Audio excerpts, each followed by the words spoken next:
I'm getting way too old for this foolishness, really. It's cold out here. I realize this is the Pacific Northwest and it never gets very cold, but you try jumping in the water at this hour. And then you'll learn many exciting things that you didn't know. Anyway, I'm Dorothy Wilhelm. I'm really glad to see you again. I'm glad to see anybody. Welcome to our Swimming Upstream radio show. And this is the show where you meet interesting people doing fascinating things that you will never see on the 6 o'clock news. Now, today, this is one of my favorites, is Generation Gap. Generation Gap has been running, I think, around 7 years. Ray will remember. Ray Still and I have been doing this. And there he is. Hi, cutie. How you doing? Hey. Yeah. And over on the other side, notice I am surrounded by these two gentlemen. Jason Falls is a new addition to Generation Gap. And let's just go through and tell what generation we belong to. I belong to the silent generation. And as we all say, you were never silent a minute in your life. What are you doing? But that meant we followed the orders. We did what we were supposed to do. Ray, who in the heck are you? I'll follow the instructions you gave, but not because I really want to. But that is kind of indicative of my generation. Yes, it is. About this, but I am a millennial, and if you think we were bad, just wait until Gen Z and Gen A, Gen Alpha. Yeah. Do you know anything about them?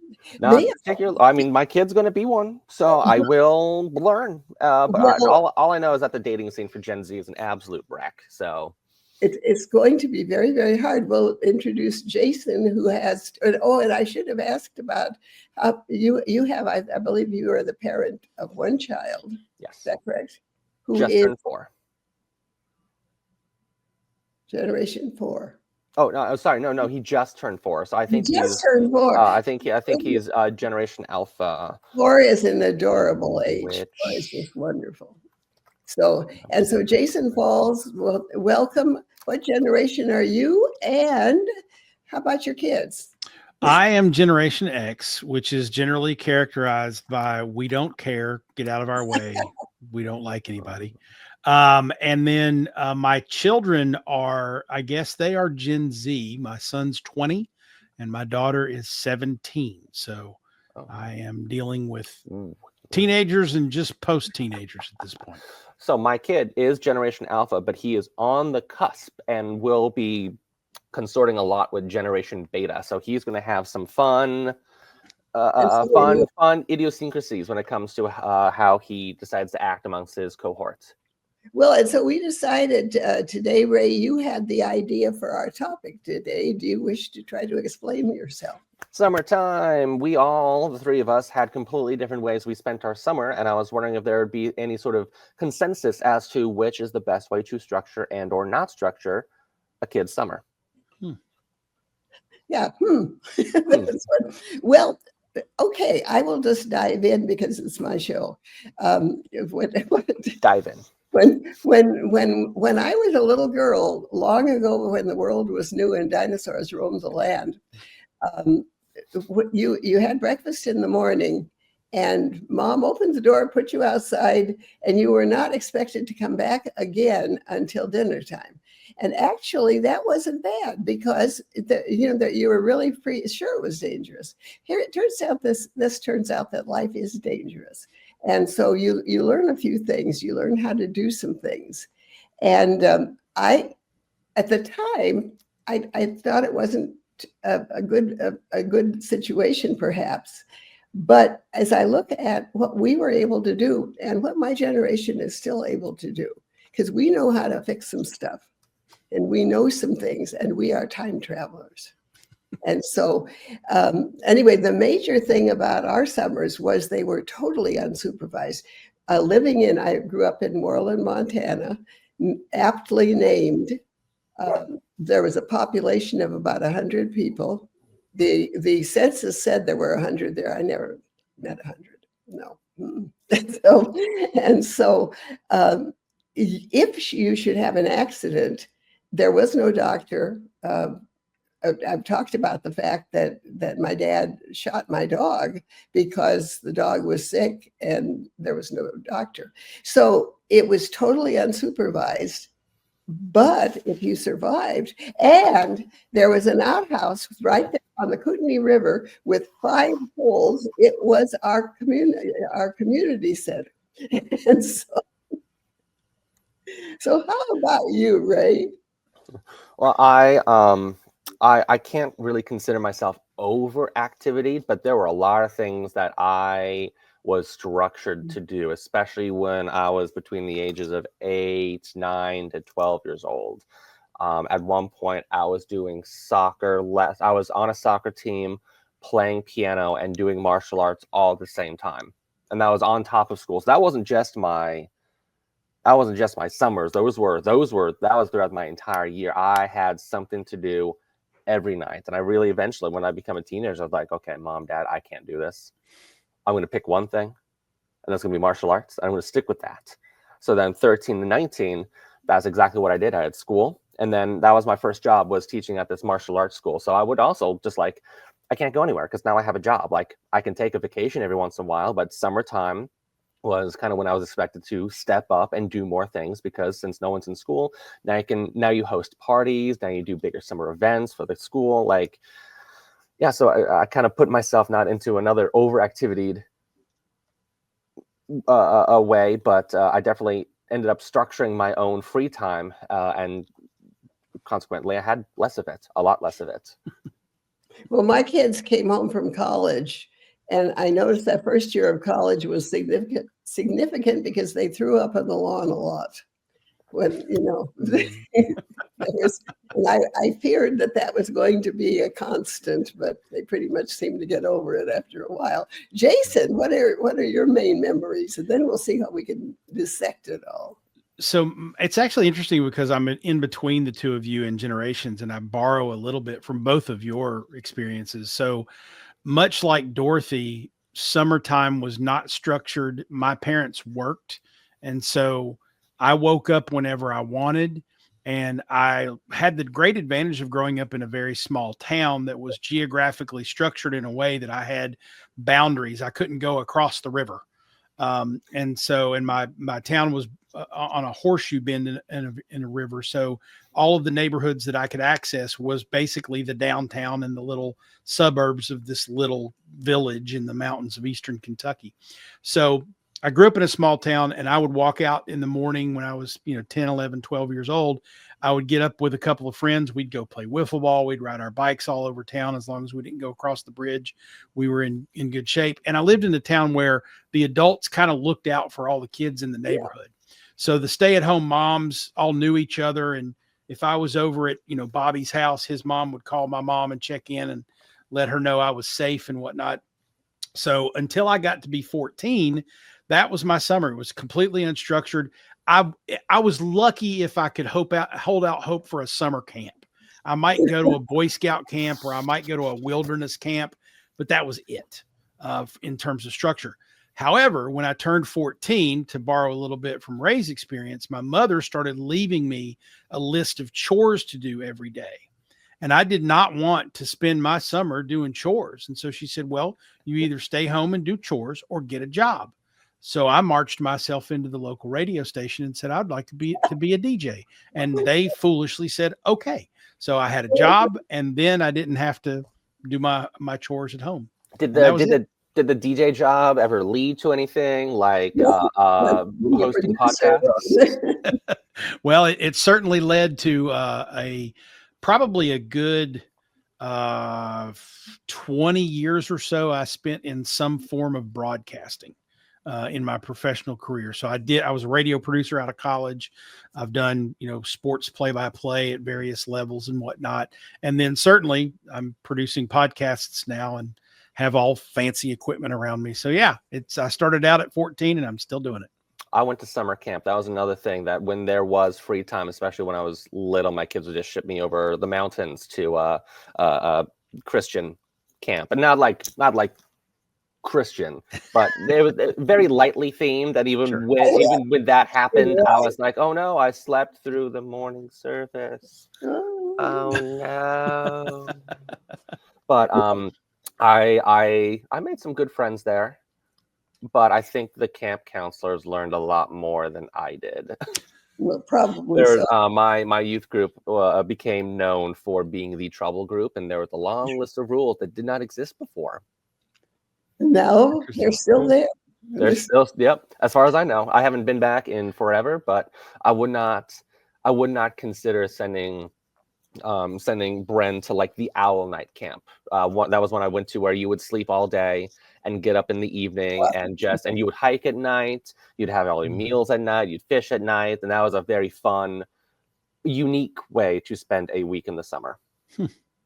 Well, Ray, your question today, kind of that you wanted to look at, was whether kids are over activities now. And I imagine you may be thinking, looking ahead to your sons growing, getting older and getting involved and all that kind of thing. We were still at the place where I keep thinking of my oldest son coming home from the Coast Guard Academy. And they were used to being, of course, regimented. So that didn't change. The Navy kid came home and you could see his track into the house. He's throwing off shirts and things like that, but we did it. I'm trying to think of what in the world we did. I do know that the biggest and most important thing in our life was putting our children in their room. We could hardly wait for the opportunity to send the kid to his room and this worked out wonderfully. Now I have a little peace and quiet. We didn't much send the service kids to their room, but not much. But they would have to go to their room maybe for 2 hours, maybe all day. Who knew? And so they for no reason. Oh, we find a reason. Oh yeah, all right. A reason. But of course, they don't have TVs. They don't have radios. They had to work out things. They had to make games, and they had to think of things that they could do. And actually, they did pretty well. So I think in a way, and this was way before, I will tell you, parents didn't think about activities for their kids in those days. If you couldn't think of an activity, you needed to be working. Too bad. That's not the way it's happening right now. We'd had piano class for Bren, and I would listen to all the other moms. Like, first of all, unusual that I had one kid. That was already unusual. The others had at least 2 kids, and I would listen to their schedules, and oh my goodness, the schedules were crazy. I was like, how do you have one kid in soccer, one kid in gymnastics, and one kid in piano? Like, how do you, as a parent, find any time for you to be something other than a parent? Which I think is very healthy for someone to do, have an identity outside of being a mother or father. So I'm very conscious about making sure Bren is not overactivity. He just went to a day camp this whole week. He has nothing else to do for a couple weeks, where he's going to do a swim class, a second swim class, but that's just in the mornings. And then he has a vacation Bible school later in August, and that's going to be it. That's his summer. And I think that other parents and whatever teacher is currently leading him in an activity really sees the result of him not being overactivated, which is he has a wonderful imagination, and his brain is not filled with these activities. He always has a game going on. And I think that being allowed the time to just play those games all through the afternoon and evening really strengthens that imagination, as opposed to having to develop a skill of some sort. But at the same time, like, Dorothy, when did you learn to swim? Jason, when did you learn to swim? Did you ever take any swim lessons? Yeah. Campfire Girl Camp. Okay. So some of the activities you did were able to incorporate those skills. We did have, I suppose in a way the same activities that parents or kids have now. The Parks Department and campfire. I was a campfire girl, and so that was when I learned to swim. My kids, I think they must have also gone to. We were overseas for a large part of their childhood, so they learned differently. But those were things you could afford. They were free or not expensive. Right. How about you, Jason? My grandmother taught me how to swim when I went to her house for the summer. So I'd go to my grandmother's house for a week or two, and she took me to the little community pool there in Roanoke, Virginia, and taught me how to swim and dive and whatnot. So I was probably I don't know, probably 6 or 7 when I learned how to swim, something like that. Okay. Bren's already kind of swimming on his own if you give him a little floaty across the chest, which is really cool. His ice cream scoops are adorable because they're so tiny. Doggy paddle. But okay, because my hypothesis, which actually turns out to be incorrect, was perhaps there were skills that my generation would develop faster because they were overactivityed. And I mean, he's learning how to swim at 4. I learned how to swim more around your guys' age. I wonder if that's going to be more beneficial or if it doesn't really matter. I don't think it really matters. As long as you learn. We had always in mind that you better learn how to swim because you weren't, you never knew where you were going to end up. Yeah. So it was just a part of life, I think. Now, my dad could not swim, and it was a real disadvantage because you just don't know. Yeah. I think there's something that's interesting that I've seen, and I'm trying to think of, okay, how do I parent versus how my parents parented? And I think with what I'm hearing from you, Ray, is like, for instance, my parents didn't parent. They worked and I was on my own, and be home at dinner time or be home at dark and you're on your own. My ex-wife and I, we weren't helicopter parents, and we weren't, our kids weren't over activity, but they were way more activity than I ever was. And so I almost feel like now with millennials and whatnot coming into parenthood, who maybe had overactivity childhoods or more than at least my generation did. Now we're seeing the pendulum swing back where new parents are starting to say, I don't want to overactivity my kid, because I look at some of like the tail end of the millennials and the start of the Gen Z generation, which is Gen Z is generally my kids, I think.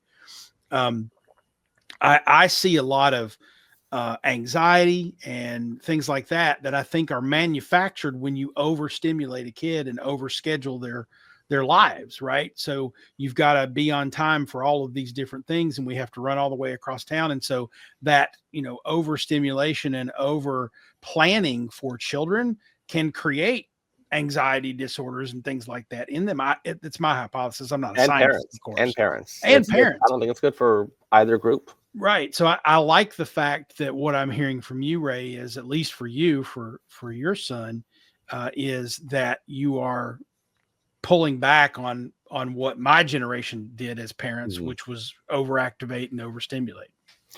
I do think that I'm in a very special situation where, like, as I talked about before, I get to go home and watch my kid for an afternoon and do some work from home. My wife works part-time. We don't need that childcare. Yep. And once he's in school, she can go to work full time. I'll see him less. But I do feel like, for the most part, a lot of my generation, both parents have to work. So and the community that you guys have, we don't have that. And I knew very few of my neighbors, and they did not know me. There was going to be no phone call to say, hey, Ray is currently on that rope swing over the ditch again. Come get him. We absolutely did that. That was a wonderful, but that was my friend, I think, broke her ankle on that thing one time. Oops. So I wonder what sort of ability my generation or Gen Z will have when it comes to, well, we can't afford anything. Both of us have to work. We are forced to find an activity for our child that not only keeps them busy, but takes them away from us. And I wonder if there's going to be a rise in less connection between parents and kids because of the way our society is currently structured. Complete hypothesis, no evidence, but that seems that I easily see that being the direction our society is going. I really appreciate what you're saying, because I think, in a way, I was thinking about what's his name, Jason over here. My mind's gone today, but we did the same. It's amazing to me that we grew up almost the same way. Got to be 40 years apart, maybe 50. Who the heck knows? But both of us got our start in broadcast the identical way. We went in and said, kids, it's me, I'm here. And I think we were, we knew to do that because we've been always going around, just spending your whole growing up years. You go into the grocery store and say, here I am, how's about a candy? How about a baby Ruth? Whatever. Well, you might not get it, but you might. And I do feel like the plus was that we fostered self-reliance more. Mhm. I feel like that. What do you think, Jason? Yeah, I mean, I definitely would agree with that, because when you're left on your own and your own devices, you either curl up in the corner and don't do anything, or you live your life and figure things out and create adventures for yourself. And I think that self-reliance is definitely a trademark of generations from Gen X and beyond. I don't see it as frequently in younger generations, but it's not absent either. Yeah, shades of gray as per usual, but I do think that trait has been kind of weeded out of us. That I feel like my generation and even amongst my friend group, I see them and they get stuck in a rut. I'm like, where is that? Where is that ability to put yourself out there and actually improve your situation, start a new situation? Like where is that drive, as opposed to maybe, oh my goodness, I've just been structured my entire life by someone else. I don't know how to do that. I don't know. I never learned as a kid to do that. And we all know that if you don't learn it as a kid, trying to learn it as an adult is hard. Yeah. Well, all I know is my 14-year-old great-grandson cannot construct a sentence without using the F word at least 5 times. I don't like that. Yeah, that's not. I didn't start swearing until like high school. Yeah. Well, what tickled me, and it really was funny, is my Gina is my youngest, and she's going to be 50 this tomorrow, I think. Ooh, but anyway, she's always been very, very well behaved and all this kind of thing. But I've noticed on Facebook she uses the F word a lot, and I was very horrified. So, my dear friends, look at this. We have managed to make our way through the show, and I think we've just been charming. What would you each like? What advice would you give your contemporary? You're so cute. Your contemporary parents that are struggling along in the same place you're struggling in. Who's starting? He starts. I can start. You start. Okay. Well, a lot of people, I don't know where you're located, Jason, but Dorothy and I were in the Pacific Northwest, and the water around here doesn't get warmer than 60 degrees. It's all glacier fed. Yeah. And you just can't be in the water too long. It is actually quite dangerous. So my contemporary advice would be, if you're tossing your kid in the water, be careful how long you toss them in there, how long you keep them in there for. Some kids will be in there for very long. Some kids cannot be in there at all. So just pay attention to what they're doing, and if they need help, help them. If they can help themselves, absolutely let them help themselves, and just keep an eye on how blue they are. Good idea. You don't mean like sad. You mean like no, I mean like actually blue. Physically blue. Actually, as it turns out, I'm rambling here. Redheads actually feel less effects of cold water, and my friends had to literally like almost force me out of the water because I was just going to keep trying to waterboard over and over and over until I would actually collapse and would not be able to swim. They're like, you've been in the water too long. You need to get out. Thank you for that, guys. I appreciate it. Jason, what do you think? I think that if I had to go back and look at how we raised our kids, my ex-wife and I, and the one advice I would pass on is, please create outdoor time for your children, because I think both of my children have grown up and they didn't not have outdoor time, but they grew up with devices. And kids these days are growing up with iPads and iPhones and other devices, video games and whatnot. Make sure that they're creating space for outdoor time. Let them get out and exercise, ride bikes, run in the yard, play in the park, whatever. Even if you just force them to take the dog for a walk, it's better than letting them sit and stare at a screen all day. I think that's the one area that I would have changed about raising my kids, is probably less screen time, more world time. And that's probably going to do you some good. My grandson in Minneapolis is 22 and between college. He's starting University of Minnesota in the fall. And he has to walk the dogs. They have 2 dogs, and he has to walk them for 2 hours. That is, it takes that long because they are very, very, very moody dogs. And so, it's a lot of it is, I think, for parents, look back on what you learned yourself. I have absolutely come to believe that whatever it is you want to do or you want your kids to do, you already know how to do it. You're just kind of overlooking it. I'm thinking of my son coming home from the academy for the first leave, and his brother had a growth spurt. I probably told you, and now he was taller. His brother's 6 feet. He's now 6'3". And Stephen came up the stairs and looked at him and said, "All I've got to say is if Mom had hit you over the head as much as she did me, you would be a lot shorter and a lot nicer." And so you never know which lesson you're teaching. So we hope that you've enjoyed. This has been quite a lot of fun, I think. I really appreciate, Jason, getting to have your point of view, because it really helps. I think you're kind of in the middle between us, and that works really nicely. So we will see what all we can cook up. This program will be available on itsnevertoolate.com. You should go right there and listen. Not right now. Give it a day or so. And then go.